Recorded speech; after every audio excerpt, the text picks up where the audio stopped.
என்ன சொந்தம் யாருக்கும் தோணல, வாய் திறந்து சொல்ல வந்த வார்த்தை வரல.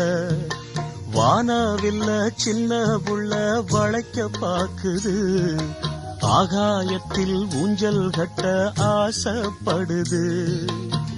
சீரகொன்னு முளைக்கும் முன்னே பறக்குது பட்டாம்பூச்சி, காமதேவன் ராஜாங்கத்தில் இது ஒரு கண்ணாமூச்சி.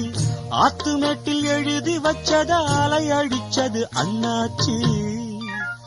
சம்சாரம் அது மின்சாரம், சம்சாரம் அது மின்சாரம்.